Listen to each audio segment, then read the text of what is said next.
C'est parti. Bonjour à toutes et à tous pour cette nouvelle revue de marché Ishimoku où nous allons étudier un petit peu les possibilités pour la journée d'aujourd'hui et en étudiant les possibilités pour la journée d'aujourd'hui, il est probable que cela nous donne des indications pour les journées à venir. Avant de démarrer, j'aurais souhaité revenir, voilà, souvenez-vous, lors de notre dernière revue de marché de vendredi dernier, il y a eu une question concernant les chandeliers japonais, l'utilité et la pertinence des chandeliers, des lignes en chandeliers japonais sur les unités de temps très courtes. Donc j'ai pris le temps d'illustrer l'intérêt des lignes de chandeliers japonais sur des unités de temps très courtes. Donc là nous avions vendredi GBP/JPY en 5 minutes. Donc vous pourrez venir lire le billet. Nous avons le Dow Jones en 5 minutes, nous avons le Dow Jones en 15 minutes, avec des démonstrations de l'utilité, de la pertinence des chandeliers japonais sur toutes les unités de temps. Voilà, donc nous allons passer maintenant au marché.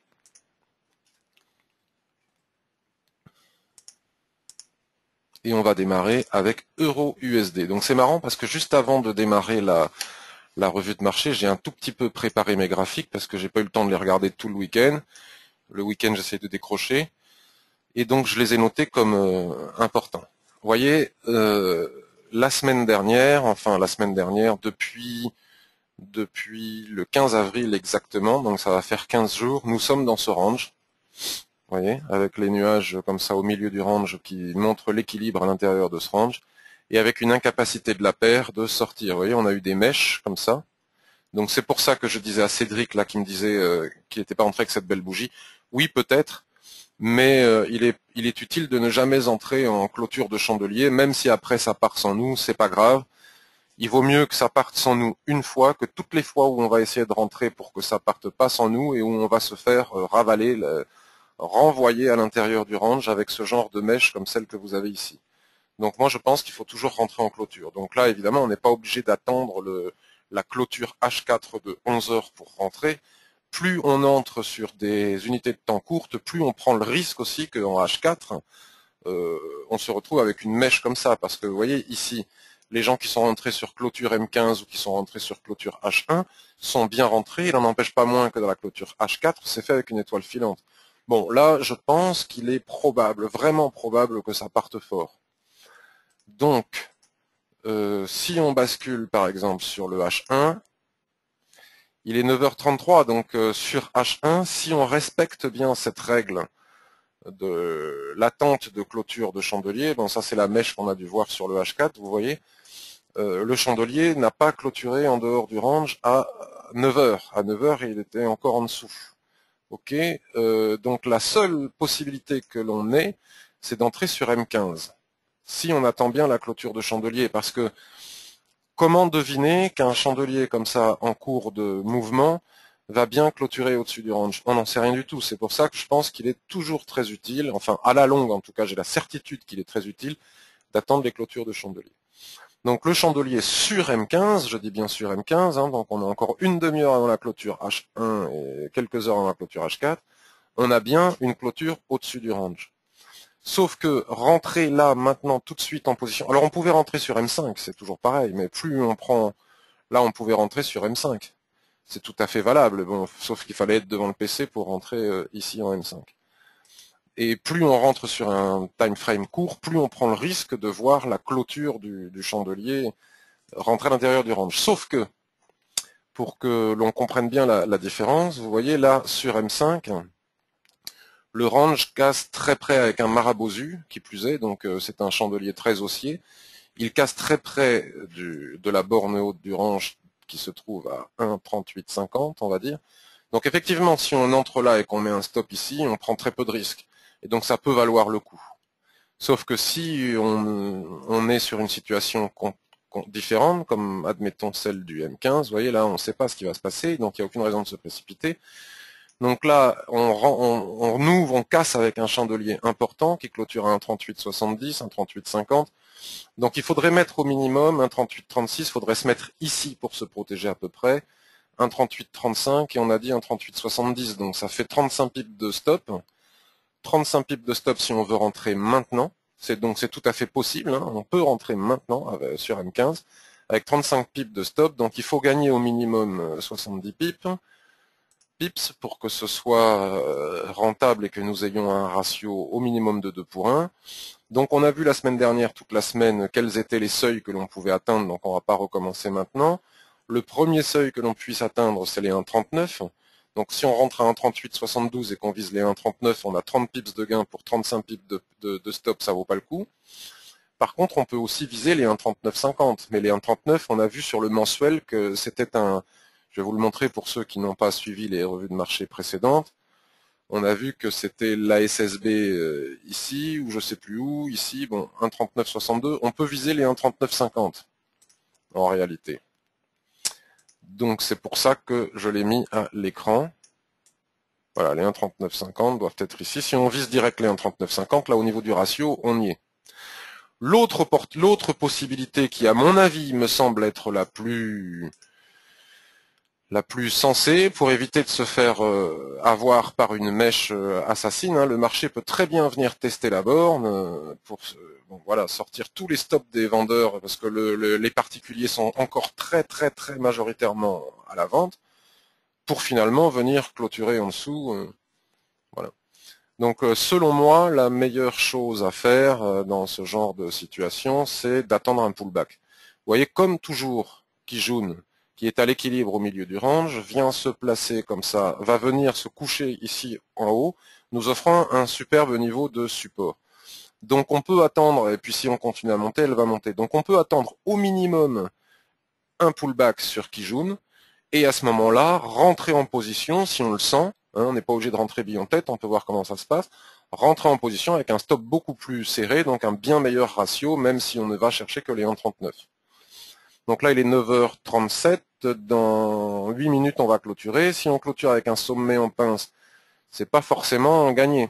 L'autre solution, c'est d'attendre au minimum, puisqu'on n'est que lundi, hein, il est 9h37, c'est d'attendre de voir ce que va faire le chandelier dans 20 minutes. Voilà. Donc il y a plusieurs opportunités et de toute manière, quoi que l'on fasse, que l'on rentre sur 15 minutes en cassure, bon là c'est un peu, à mon avis, il faut pas le faire parce que le chandelier est trop important. Et bon, on va se faire peur avec le retracement ici, et je suis même pas sûr que le stop ici suffise. Donc il vaut mieux, à mon avis, attendre soit le pullback, et puis si ça part sans nous, ça part sans nous, c'est pas très grave. Donc on peut rentrer sur cassure en fonction de notre tempérament, on peut attendre le pullback, on peut attendre la clôture H1. De toute façon, quoi qu'il arrive, quoi qu'on fasse, si on entre en position et que à la clôture H4, donc je repasse sur le H4, et qu'à la clôture H4, on a de nouveau un chandelier très méché, enfin là la mèche serait vraiment importante, à mon avis on va casser. Si jamais on avait une clôture à l'intérieur du range, sous les 1,3840 ou comme ça, il faut pas laisser courir les pertes en espérant que ça remonte. Vous voyez, Tenkan déjà est en train de monter hein, sur le niveau, puis Kijun va monter aussi. Il faut pas laisser courir les pertes, quoi. Si on entre sur M15, et on assume notre prise de position agressive et on sort immédiatement si jamais on venait à rentrer à l'intérieur du range. Donc voilà les possibilités sur Euro-USD. Donc GBP-USD c'est exactement la même chose. Donc si on n'a pas pris le train sur Euro-USD, c'est pas très grave. On peut le trouver ailleurs. Je vais quand même d'abord aller voir l'indice FXCM, puisque c'est mon broker FXCM. Ils ont un indice dollar, c'est-à-dire le dollar confronté à un panier de devises nous donne les cours de cette chose qu'on appelle l'index dollar, US dollar FXCM. En fonction, il y en a des différentes. Pour voir, parce que c'est intéressant, puisque dedans il y a l'euro, je pense qu'il y a de la livre, il doit y avoir du dollar australien, il y a du yen japonais, puis je ne sais plus trop quoi encore, donc c'est à prendre avec des pincettes bien évidemment. Mais enfin c'est intéressant de voir qu'on était encore à l'intérieur de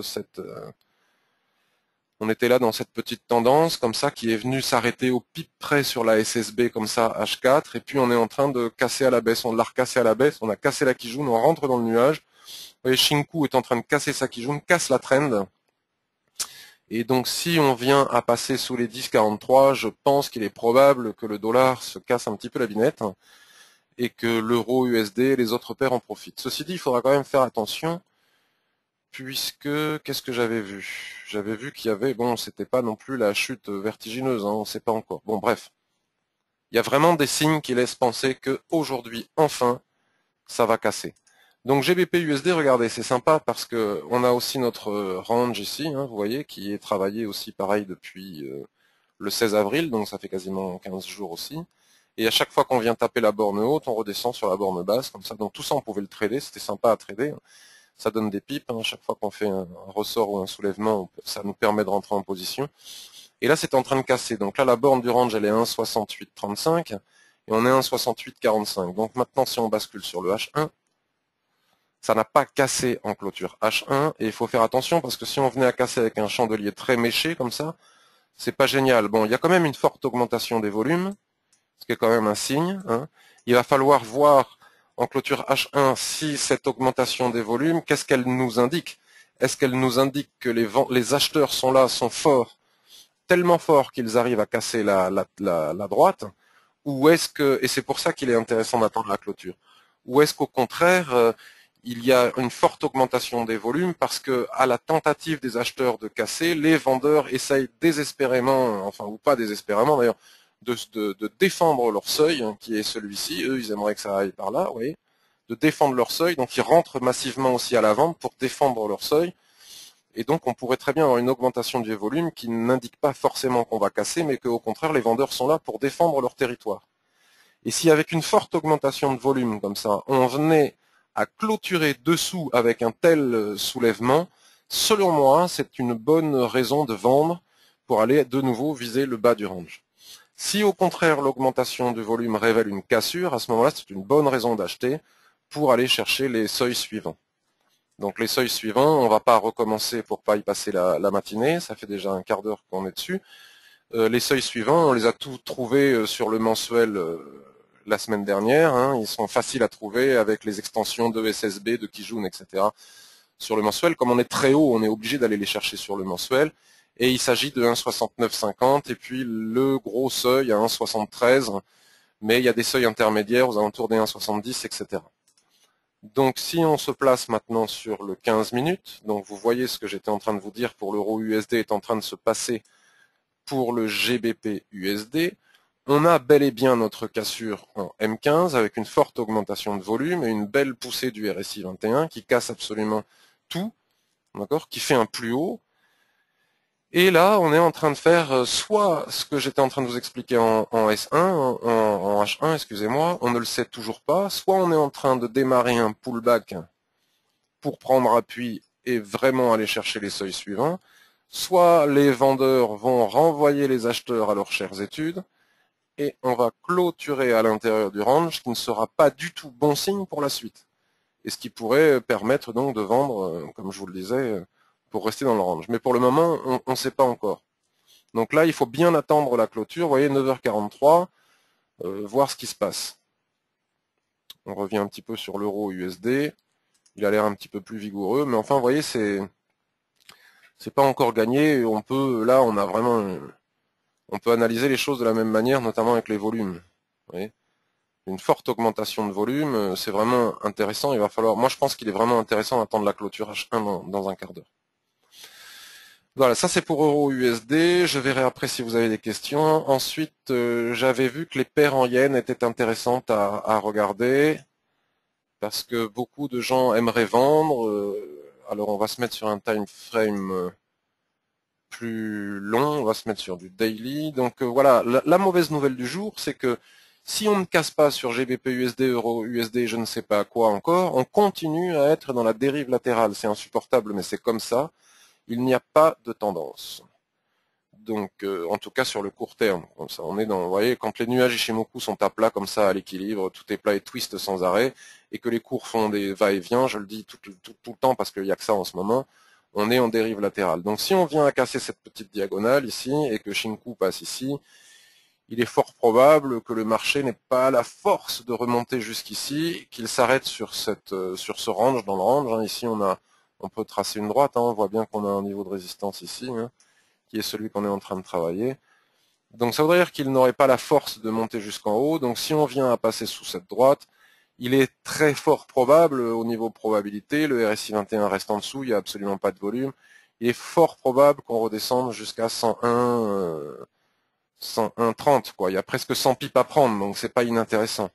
Hein, on n'est pas obligé de se précipiter sur les trucs qui bougent vite. On peut aussi attendre les opportunités sereinement, là où ça ne bouge pas vite. Faut jamais rentrer sur les trucs qui bougent vite, à mon avis. Un bon moyen de perdre de l'argent. Donc vous voyez, si on passe, si on affine sur le H4, si on passe sous la SSB ici, on vise comme premier objectif en très court terme, hein, on peut faire du très court terme, on vise comme premier objectif le contact de Shinku avec sa trend ici.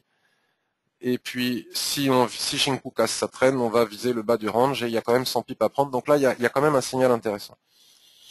D'un autre côté, si les prix viennent à casser la Kijun qui est ici, qui est l'équilibre à l'intérieur de ce range, à 102,35, on peut viser le haut en très court terme, on peut faire un petit scalp, comme on dit avec Ishimoku, d'une trentaine de pips pour atteindre les 102,63. Vous voyez, puisque Shinku aussi se sera dégagé de sa Kijun et ça sera le niveau à peu près où elle va rencontrer les prix.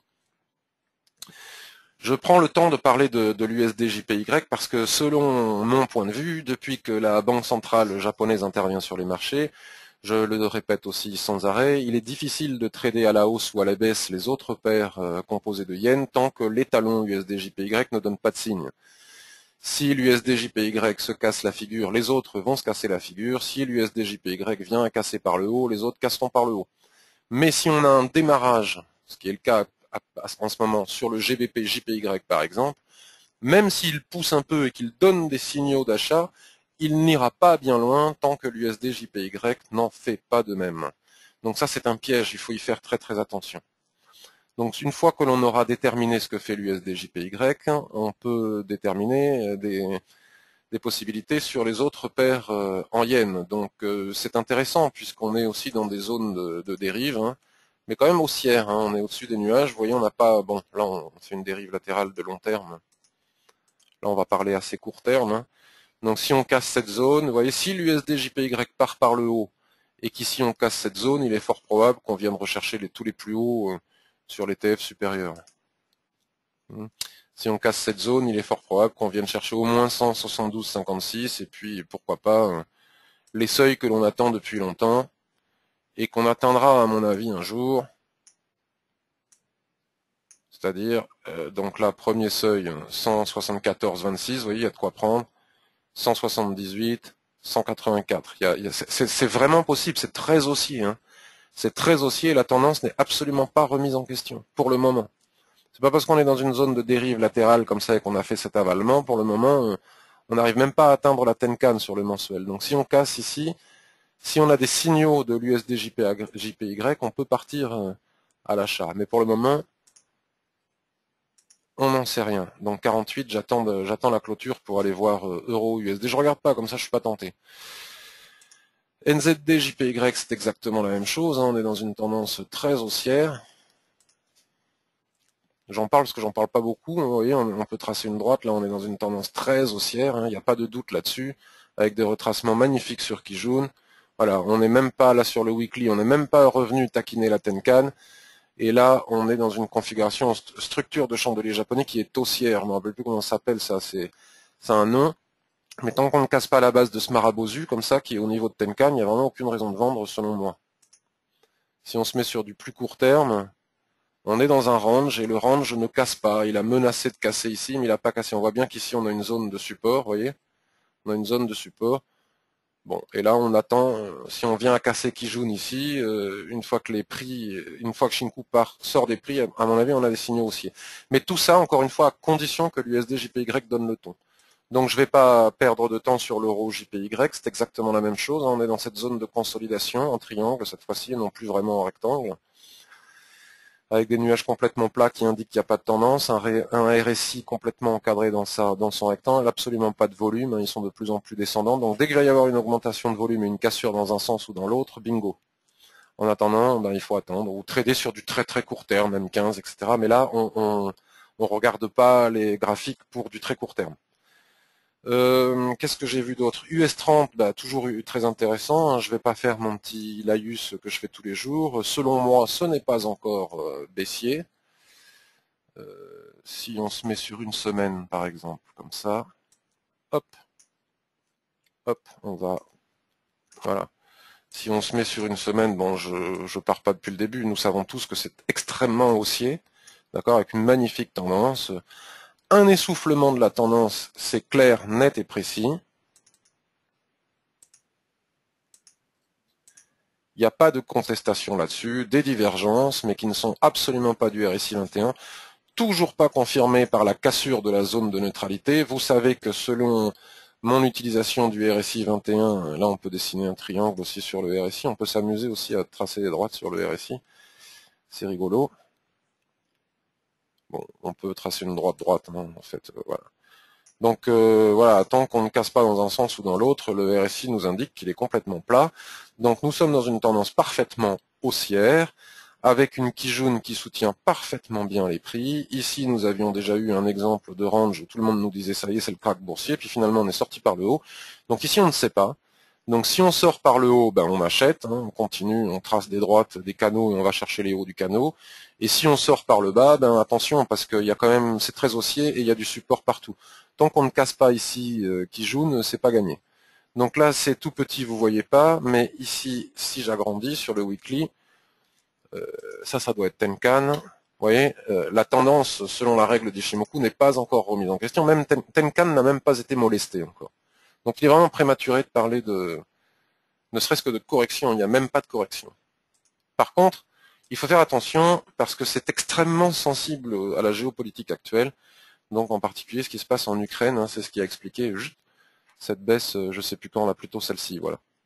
Donc là, vous voyez, je suis descendu sur le daily, on voit bien qu'on est soutenu par les droites plates de l'Ishimoku, SSB, dans l'alignement de Kijun, etc. C'est extrêmement haussier, mais ça ne justifie pas forcément les achats. On aurait pu acheter ici sur Kijun, hein, mais c'est chaud puisque tout le monde nous dit que ça va tomber, donc des fois on a un petit peu peur. Il ne faut pas écouter ce que nous racontent les gens, en commençant par ne pas m'écouter moi-même. Faites selon votre propre analyse. En tout cas, selon Ishimoku et selon tout le reste, c'est pas du tout baissier. Shinku rebondit parfaitement bien sur les chandeliers, et si on vient à casser ici, on peut venir chercher les niveaux les derniers plus hauts. Donc si on casse les 16 470, on peut aller chercher 100 pips, hein, 16 560 ici. Si on casse les 16 560, on va chercher 16 640, etc. Et à la baisse, il faut au moins attendre de passer ici pour pouvoir prétendre baisser jusqu'au bas du range. Et tant que le range n'est pas cassé, on est toujours en tendance haussière. Le DAX, ben, on va pas en faire un fromage aujourd'hui, vous voyez, c'est ni haussier ni baissier. Enfin si, c'est totalement haussier, hein, on est dans une magnifique tendance haussière qui s'essouffle, avec un essoufflement certain, une divergence. On atteint ce niveau de résistance ici au niveau du RSI, on descend, mais on est passé sous la zone de neutralité, c'est une alerte, mais comme on est en range, on ne sait pas trop. Et puis on dépend un petit peu des marchés américains, hein. Vous voyez, on fait de la consolidation latérale, mais avec des plus bas de plus en plus bas. Mais c'est pas totalement significatif selon moi, tant que les marchés américains ne nous donnent pas d'indication, ceux-là vont suivre. Donc le CAC 40, ben c'est pareil, hein, il n'y a pas de danger, il n'y a pas péril en la demeure, mais une tendance qui s'essouffle. On sait, on en parle depuis la semaine dernière, nous on attend la cassure des 4500 pour aller chercher les 4008, et les vendeurs attendent, ben ils vendent ici les plus hauts, hein, pourquoi pas. C'est tout à fait, surtout quand on fait des signes en chandelier japonais, on fait un marabozu, puis tout de suite après on fait une étoile filante. C'est vrai que c'est baissier, hein, on aurait tout à fait pu vendre cette zone, mais ce n'est pas pour autant que la tendance est remise en question. Elle sera remise en question bien plus bas. Pour le moment, on rebondit systématiquement ici, vous voyez, sur les 4440, et puis en général, on repart chercher les 4483, et il faut attendre de sortir dans un sens ou dans l'autre. Il est 9h54, donc ben, j'ai rien à dire en fait de vraiment extrêmement excitant aujourd'hui. L'US dollar, on l'a vu. GBP AUD, j'ai vu sur Twitter qu'on nous parlait de... Bon, GBP AUD, il y a des droites partout, vous m'excuserez, mais il y a cette droite de long terme comme ça, dont il faudra tenir compte si on... Voilà. Ce dont il faut tenir compte aussi, c'est que Shinku n'arrive pas à passer, vous voyez, les chandeliers l'embêtent. Il est possible que demain ou en journée, elle arrive à se faufiler ici pour venir chercher quelques niveaux au-dessus, mais c'est pas...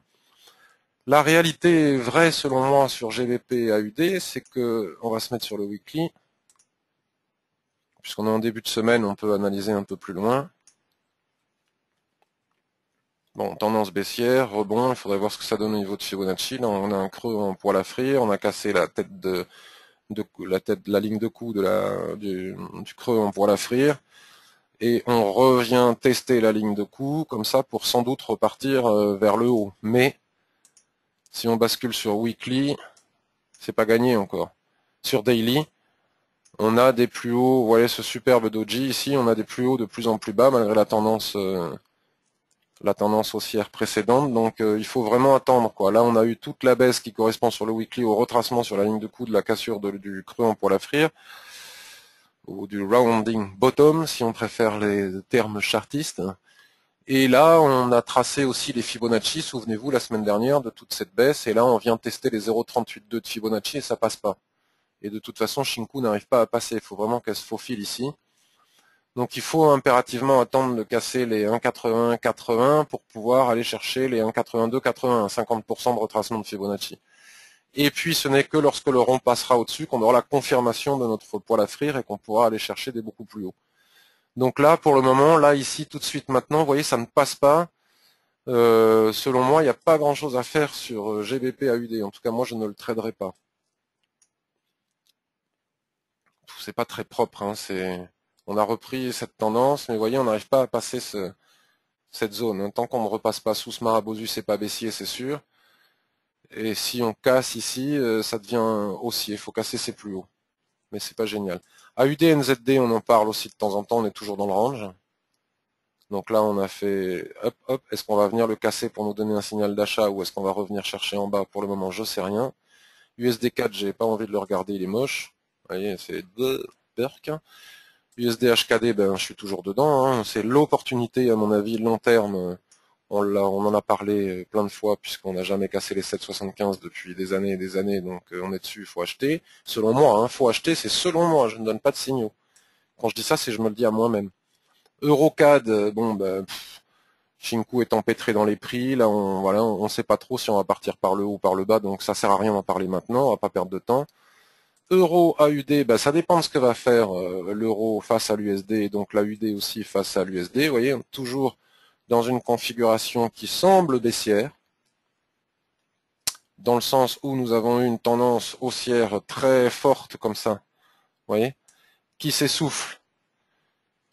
On fait un plus haut ici, on n'arrive pas à faire un plus haut ici, donc la tendance s'essouffle, c'est clair, c'est net. Donc on peut tracer une droite comme ça. Théoriquement, alors on n'est pas obligé d'attendre, hein, théoriquement, si on vient tester de nouveau la droite et qu'on ne la casse pas, là on passe vraiment dans une tendance baissière. Hein, si on a notre troisième point, théoriquement. Si on casse ici en bas au niveau des 1,4660, on a la confirmation aussi qu'on peut continuer à chercher plus bas. Le RSI est en train de tester une résistance, sa zone de neutralité. Donc c'est intéressant. C'est intéressant de regarder euro AUD puisqu'on pourrait avoir un... Voilà, ici sur Daily, donc je disais, on fait un test de la zone de neutralité, on est sur résistance, on est sous Kijun ici, on est dans le haut de ce rectangle. Il n'est pas impossible de vendre ici en clôture ou en cours de journée. 1,4935, il n'est pas impossible de vendre pour aller chercher le bas de ce rectangle. Si on casse ce rectangle, donc là toujours pareil, hein, soit on attend les cassures des rectangles et on traite, soit on traite l'intérieur des rectangles. Bon, ce qui serait bien, c'est qu'il y ait un soulèvement. S'il y a un soulèvement, on peut, à mon avis, y aller. Si on affine tout ça sur H4, on voit qu'à la hausse, même si on casse ce range, bon, il faudra bien, ça c'est des seuils intraday, très court terme, toutes les plats SSB ici, ça c'est un seuil important qu'on a dû trouver sur le weekly ou je sais pas quoi, les 1,51 là. Donc si on casse les 1,4940, après ces seuils intraday, on peut aller chercher les 1,51. Par contre, si on fait un soulèvement et on clôture à l'intérieur du range, on peut, avec un stop très serré, il n'est pas idiot de shorter pour aller chercher le bas du range, puisque déjà c'est un signal en soi, et puisque nous avons le RSI sur zone de résistance, là qui joue, etc. etc. Ça c'est pour euro USD. Donc le silver, ben, c'est intéressant, ça c'est l'effet ukrainien de la semaine dernière, russo-ukrainien, dans une tendance qui était baissière, où on avait atteint ce seuil et on avait expliqué que si on cassait ce seuil, on allait chercher ici. Un exemple encore de bien l'utilité d'attendre la clôture des chandeliers pour ne pas s'exposer à des mèches, comme on l'a vu sur euro USD. Franchement, si on vient clôturer ici sous cette droite, hein, qui était une ancienne résistance qui a été explosée par l'Ukraine, mais qui a malgré tout clôturé, regardez, malgré la mèche, le marché n'est pas idiot, qui a clôturé ici en dessous, puis ensuite on est venu tester plusieurs fois, ça passe pas. Si on clôture sous Tenkan et sous cette droite qui est une ancienne résistance devenue support, on peut au minimum viser la Kijun ici, donc sur le H4, et puis ici, et puis ensuite ici, et puis etc., comme on l'avait vu la semaine dernière. Tous ces seuils, on les a trouvés sur le weekly et sur le mensuel. Donc le gold, c'est à mon avis à peu près la même chose. Donc pour rappel, je prends un peu de temps, je suis un peu long aujourd'hui puisqu'on est lundi. Après, j'essaierai d'être plus concis. Donc pour rappel, on est toujours dans la tendance, dans cette petite tendance baissière, hein, enfin cette petite tendance baissière, cette importante tendance baissière. Voilà. Donc comme d'habitude, quand on casse, après on fait de la dérive latérale et puis le marché attend de casser dans un sens ou dans l'autre. Donc on est en dérive latérale. Il n'est pas impossible d'imaginer qu'on vienne chercher le bas de ce range ici sur le gold, mais pour autant, il faut impérativement attendre de casser cette Kijun qui est ici placée au milieu du range et qui devrait casser puisque les droites de l'Ishimoku en range perdent totalement de leur puissance. Et Shinku, elle, n'arrive pas à casser sa Kijun, elle est ici. Donc si elle casse sa Kijun ici à la hausse, ça change quand même malgré qu'on soit dans le range. Mais la probabilité, c'est qu'on descende selon moi. C'est que l'on descende. Mais pour descendre, il faut bien attendre de casser ce seuil. Et là, vous voyez, on est au milieu de ce range, avec Kijun ici à l'équilibre. Donc, selon moi, il n'y a rien à faire. À part attendre. Si on affine et qu'on zoome sur le weekly, donc ce que j'explique depuis la semaine dernière, on est dans le range, vous voyez qu'on a vu, on tape le haut du range, on descend, on fait un retracement de 50% sur Kijun, à quelques pips près, hein, c'est donc retracement Fibonacci 50% qui était Kijun ici, normal. Et là, on est au milieu de ce range dans le range, vous voyez, ce petit, voilà. Trader là le milieu, c'est chaud, puisque si on est à l'intérieur de ce range, si vraiment ça s'avère vrai, on ne le sait pas vraiment, parce qu'on n'a pas vraiment beaucoup de points de contact en haut, on en a un là, on en a un là, pourquoi pas, ça commence à y ressembler. Donc si tel est le cas, la Kijun ici et la SSB devraient céder, puisqu'en range, elles n'ont plus beaucoup de force en tant que support résistance, et on devrait atteindre le haut du range, d'accord? Bon, là on est au milieu, soit on rentrait ici avec ce superbe ressort, c'était un magnifique signal d'achat, puis on vise le haut, mais là au milieu on fait rien, parce qu'on ne sait pas vraiment si on va réussir à aller en haut, on ne sait pas si ça va se freiner ici au milieu pour partir chercher en bas. Donc là on est au milieu, on fait rien. Si on affine, enfin on fait rien, je ne fais rien. Si on affine sur le H4, voilà, on a notre rectangle. Est-ce que c'est vraiment un range? Ben on va voir, si ça casse ici, on y va dit tout droit à mon avis. Hein. Enfin, vous voyez ce que je vous disais, tout se met à plat, on est dans le range, malgré tout ça résiste. Hein. Il faut quand même constater que malgré tout que ça résiste. Donc on attend de casser ici pour aller viser le haut du range. C'est une possibilité d'achat ici. Et si on redescend, ben on va attendre de casser. Vous voyez, ça avait cassé, c'était en train de casser, le marché cassé, et puis il y a eu l'intervention ukrainienne, les mouvements de troupes à la frontière, et comme l'or est une valeur refuge, et en cas de problème géopolitique, c'est une valeur refuge. Bon, ben voilà, regardez, ça a été avorté. Mais donc, selon moi, je ne serais pas étonné qu'on reprenne quand même le sens de ce que le marché avait dans lequel le marché avait envie d'aller pour aller chercher euh, le bas du range. Voilà. Bon, ça a été avorté. Ceci dit, là, on a un super marteau sur bas de range. On peut chercher le haut. Donc voilà, pour le moment, c'est prématuré de faire quoi que ce soit. Il est 10h04. On va aller regarder Euro USD, GBP USD. Voilà. Donc on a bien la cassure hein, avec l'augmentation de volume, malgré cette mèche qui indique que les vendeurs se sont défendus. Donc à mon avis, on va aller chercher les 1,39 et quelques là qu'on a vu, 1,39,50, etc. Puis voir les 1,42 si ça casse. Donc ça a cassé à 1,38,64, 1,38,42, 1,38,30. Vu qu'on a quand même une résistance à 1,39, par prudence, moi j'attendrais soit de faire un pullback plus important, ce qui n'est pas impossible sur le M15, soit de casser ce niveau. Enfin bon, voilà, c'est embêtant, section. Mais on peut rentrer maintenant. Hein. On peut rentrer maintenant, mais il faut savoir que le ratio est difficile à tenir, puisqu'on a un problème à 1,39 et quelques. GBP USD, lui, il faut, moi là, je vais rentrer en position devant vous. Hop. Je vais rentrer avec un...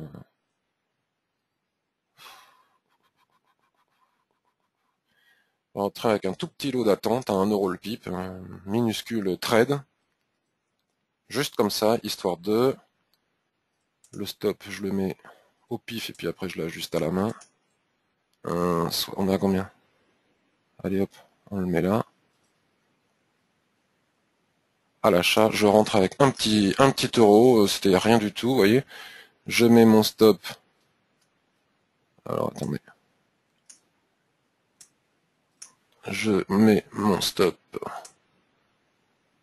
sous qui jaune ici. 1,6814, je suis rentré à combien? 1,6850. Ouf, ça fait beaucoup. Ça fait 40 pips. Donc, je sais que je peux atteindre. Ouais. Mon premier objectif, c'est 1,6955. Donc, au niveau ratio, j'ai vraiment aucun problème. Je me mets sur le 1 heure. Voilà, parce que la cassure est courte. Donc, je peux me permettre. Voilà, de toute façon, momentanément, je vais le mettre sous qui jaune ici. 1,68. Parce que ça fait des mèches, le GBP USD. Momentanément, je vais le mettre sous Kijun ici, j'aurais dû le mettre même ici. De toute façon, si on re-rentre dedans et qu'on clôture dedans, je sors, hein, je ne vais pas chercher jusqu'à mon stop. Hein. C'est juste histoire de me protéger d'une mèche, mais si on reclôture dans le rectangle, je sors. Voilà. Donc en H1, j'ai bien ma cassure, elle est méchée, elle n'est pas super, mais elle est accompagnée de fort volume. Donc je m'expose à un retracement, mais l'exposition n'est pas extrêmement sévère, dans le sens où je casse à 1,6845 et la borne est à 1,6832. J'ai à peine 15 pips par rapport à la borne, donc ça va. Donc voilà, je suis rentré en position sur le GBP USD et je vise donc, j'affinerai après, vous pourrez suivre sur le billet et sur Twitter. Donc je vais voir si vous avez des questions. Et puis on arrêtera ici.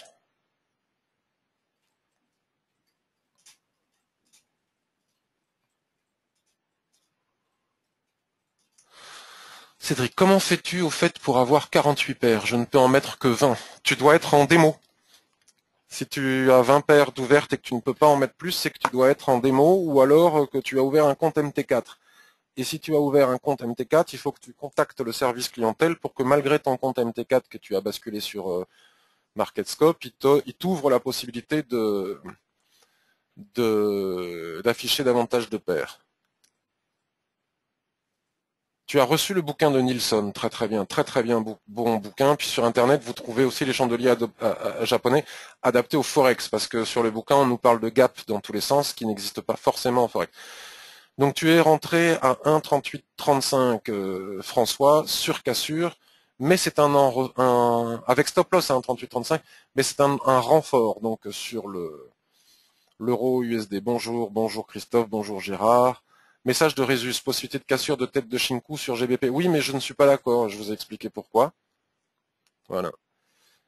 Bonjour Gérard. Bonjour, l'indicateur de volume que vous utilisez indique-t-il le volume réel ou seulement le nombre de transactions? Non, c'est un volume TIC. Et en Forex, on n'a pas les... c'est discutable, mais on va pas en parler maintenant, on peut en parler sur le forum. C'est des volumes TIC, donc ce ne sont pas les volumes... et c'est effectivement pas le nombre de contrats parce que ça dépend des lots, des micro-lots, etc. Ça n'a rien à voir par rapport à la bourse. Oui, les volumes sur le Forex sont pertinents malgré que le volume journalier... Tout à fait, ils sont tout à fait malgré tout, depuis que je les utilise, ils sont malgré tout à fait pertinents. Stéphane Onegay, je sais pas ce que ça veut dire Onegay. One, je sais pas. Stéphane, USDJPY, une cassure de la KS, donc de Kijun Weekly, serait probablement un signal de baisse. La cassure de Tenkan Weekly serait-elle un signal haussier? Alors, on va regarder. USD JPY. Alors, Weekly. Donc la cassure de la Kijun, oui, surtout ce plat là, hein, à 101. Le plat à 101 est un signal de baisse, mais on a encore... En fait, ce qu'il faut, c'est regarder le mensuel. L'USDJPY est extrêmement haussier, et celui qui nous parle le mieux, c'est le mensuel. Et le vrai support, c'est d'abord cette ESSB, donc c'est pas pour rien, vous voyez que j'ai tracé ici ma ligne en pointillé en extension de ce ESSB. Puis ensuite la Tenkan ici. Tant qu'on ne casse pas cette Tenkan à 100, 178, c'est même pas la peine d'envisager de vendre, à mon avis, hein, sauf sur du très court terme, parce que effectivement sur du très court terme, vous voyez, il y a des pipes à prendre. Et encore que on aura encore la SSB ici dans l'alignement de ce plat Tenkan ici. Donc on peut nous raconter tout ce qu'on veut, mais jusqu'à preuve du contraire. Bon, il y a eu on est venu chercher ce niveau de Fibonacci, il y a eu cette superbe englobante, ce qui est très baissier, mais les chandeliers japonais ne donnent pas d'objectif. L'objectif est peut-être déjà atteint. En tout cas, tant qu'on ne casse pas Tenkan ici, c'est même pas. Si on casse Tenkan ici, ça devient, et ce plat SSB, ça devient intéressant, parce qu'on n'a plus d'obstacles, ni pour Shinku, ni pour les prix. Donc c'est du côté du mensuel qu'il faut regarder. Donc les seuils sur le weekly doivent correspondre. Si on casse Tenkan, est-ce que c'est haussier? Mais en réalité, ce qu'il faut voir, c'est que ce qu'il faut apprendre à distinguer, ce que tout le monde ne voit pas, même des utilisateurs d'Ishimoku, c'est le range. C'est les dérives latérales. Vous voyez bien qu'on est en range, qu'on n'arrive pas à casser. Donc Tenkan, elle est au milieu de ce range. Donc en réalité, si on rebondit ici en bas, la probabilité est importante qu'on retourne en haut, même s'il y a Tenkan au milieu. D'accord. Bon, effectivement, si on, vous voyez, c'est pas pour rien que j'ai tracé cette droite, c'est au niveau de Tenkan. Si on repasse au-dessus des 102,66, on va chercher les 103,34, puis ensuite les 105, puis ensuite les 110. Et à la baisse, c'est beaucoup plus compliqué. Mais effectivement, oui, le bas du rectangle est à 101,30 et on a vu sur le mensuel, il faut attendre pour être tranquille de casser les 100,60 et encore que Shinku viendra se confronter au prix, doit traverser la traîne, rentrer dans le nuage, c'est pas gagné. À la baisse, c'est pas gagné. Donc je prends encore une ou deux questions.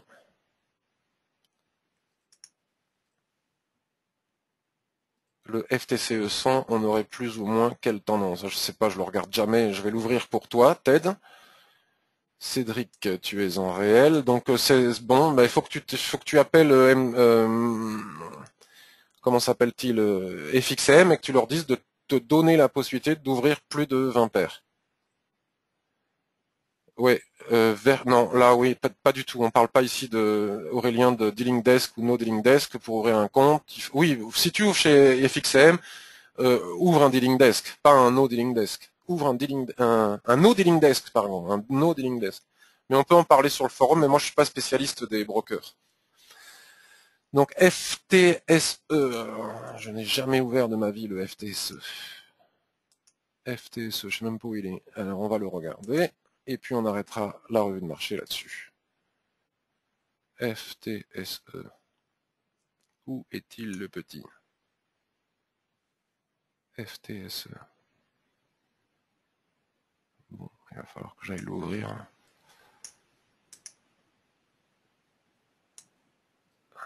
FTSE.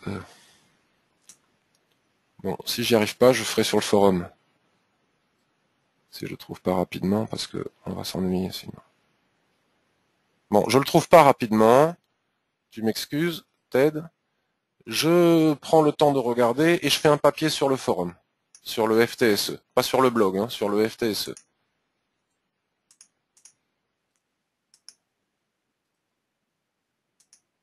Vous voyez? Pullback. Bien. J'espère que cette revue de marché vous a intéressé et vous a plu. Donc le lien est toujours le même. Maintenant, on peut l'utiliser chaque jour jusqu'au 30 mai où je créerai un nouveau lien. Si jamais je ne devais pas être disponible, je vous préviendrai. Oui, on a toujours des bougies fantômes à l'intérieur. Ah ça, j'en sais rien. Mais sur les indices, on a toujours des bougies fantômes. Tu as pris un long sur l'US 30 sur Kijun. Donc je regarde ça et puis après j'arrête là. Un long sur US 30, US 30, US 30, US 30. Sur Kijun, Kijun. Alors sur Kijun Daily, magnifique. C'était chaud, hein, puisque comme on est en dérive latérale, il faut absolument que vous appreniez à distinguer la tendance de la dérive latérale. La dérive latérale, les droites de l'Ishimoku sont des passoires. Donc là, c'était superbe. Là, c'était chaud, mais c'est bien parti pour toi, parce que comme on est en dérive latérale, la probabilité d'aller en bas était très importante, et donc ça, il faut pas en tenir compte. Là, ça a très bien marché. Si tu as pris un long à 16 324, tu as déjà à 120 pips et il reste en position. Et si on casse ce rectangle ici à 16 464, reste en position, on va chercher les plus hauts. Ça va pas y aller en ligne droite, hein, on va faire des va-et-vient, c'est normal. Voilà, donc si on casse ici, si on casse Kijun et si on casse ici, Si tu t'aperçois qu'ici, il y a un reflux vers les bas, tu sors, tu prends tes bénéfices, puisqu'on est en range pour le moment encore. Voilà, donc je vous remercie beaucoup de votre participation. Si vous avez aimé, vous pouvez liker sur YouTube, vous pouvez faire des commentaires, vous pouvez diffuser sur les réseaux sociaux. Et je vous souhaite une excellente journée et je vous remercie de votre participation. Jacques va pas être content parce que j'ai oublié l'AUD USD. Mais je vais le faire sur le forum, Jacques. J'avais promis de le faire, j'avais mis de côté exprès, puis j'ai oublié. Excellente journée à tout le monde.